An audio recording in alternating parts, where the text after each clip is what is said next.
and you will transcend everything you've believed you could do in order to create something you can't even imagine right now. I'm Michael Gerber, author of the E-Myth books, founder of E-Myth Worldwide, chairman and chief dreamer of In the Dreaming Room and Dreaming Room Enterprises, all for the purpose of building a world in which small business works better than it ever has before. Over the past 35 years, my companies and I have been dedicated to the transformation of small business worldwide, working with over 70,000 business clients in every imaginable kind of company, high-tech companies, low-tech companies, small businesses, big businesses, all businesses, wholesale businesses, retail businesses, whatever business it is you believe you're in. We have worked with those businesses in transforming the way they do business, but primarily by transforming the way the owner thinks about business. We'll start with, what is the E-Myth? E-Myth is the entrepreneurial myth. And essentially it says that people who go into business are not the entrepreneurs that everybody believes them to be, but what I've come to know as technicians suffering from an entrepreneurial seizure. So the doctor opens up a medical practice, the attorney a legal practice, the software guy a software business, the hardware guy a hardware business, each of them believing because they know how to do the work. The software, the medicine, the law. They know how to build a business that does that work. And it's just completely not true. What could they do differently? Well, you'd go to work, as the E-Myth says, on your business, as opposed to in your business, like Ray Kroc did at McDonald's. He built the first prototype, and then he stood outside of it, not inside of it, and watched the little sucker work. When it didn't work, he knew that it was a problem with the system, not with the person. So he went to work, like Deming would say, on the system, not on the person. The person's never the problem. The system is. The technician doesn't know that. Do you understand? And that's what the E-Myth is all about. Go to work on it, not in it. To build the foolproof system that any ordinary person can produce extraordinary results over and over and over again and continually improve it. Continually, innovation, quantification, and orchestration. It's the ball game. So I'm saying to every single person who's listening in, you get the first one right. You get your sales system right when you're small. You get your lead generation system right when you're small. You get your lead conversion system right when you're small, knowing that you're going to be big. And that because you're going to be big, it's absolutely critical that you've gotten it right so that you can replicate it tens of thousands of times. Can you give us sort of a brief example of the 7 disciplines that are in your book?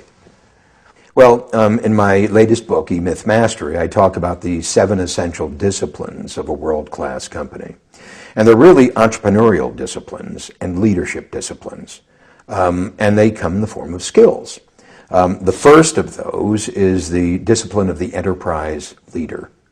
The second is the discipline of the marketing leader. The third is the discipline of the financial leader. The fourth is the discipline of the management leader. And then there's lead generation, lead conversion, and client fulfillment. And each of those are a position of leadership. That someone needs to focus his or her attention on the vision of the enterprise, on the marketing of the enterprise, on the management of the enterprise, on the money of the enterprise. And the core business development system in any company, in every company, sitting here, no matter what kind of company it is lead generation, lead conversion, client fulfillment. How many people do you attract to your door? How do you convert a larger and larger percentage of those people to become customers? And how do you convert the largest percentage of those customers to become clients? And the ball game of that is mindset. It's truly the paradigm through which you approach the building of the systems through which leadership and entrepreneurship becomes a reality every single day in the company. I know you've got a new book you're working on. What journey are you going to take us on this time? The name of the book is Awakening the Entrepreneur Within, A Visit to the Dreaming Room. And so I'm going down deep into the whole question of entrepreneurial personalities. And if a business owner is really three personalities, I call the entrepreneur, the manager, and the technician, and each of those has a different point of view. The entrepreneur is the visionary, the manager is the enabler, the technician is the producer. Then also the entrepreneur has four different dimensions or personalities within him or her. And I call those the dreamer, the thinker, the storyteller or performer, and the leader. So in every entrepreneur, there's the dreamer, the thinker, the storyteller, and the leader. And that's a hierarchy. The dreamer is at the heart of it, and that's where the heart is. The thinker is the dreamer's greatest ally, because he or she assists the dreamer in taking that dream and forming a structure around it. Without a structure or a logic for it that is compelling, then the dream dies a natural death.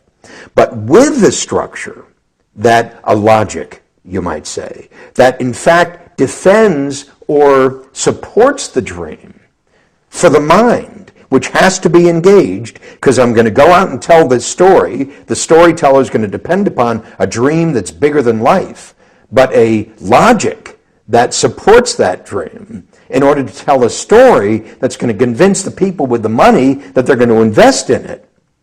There has to be a leader in place that's going to take that dream that now has a logic, that now tells a story, and manifest it in reality. So these four component parts of the entrepreneur are absolutely critical.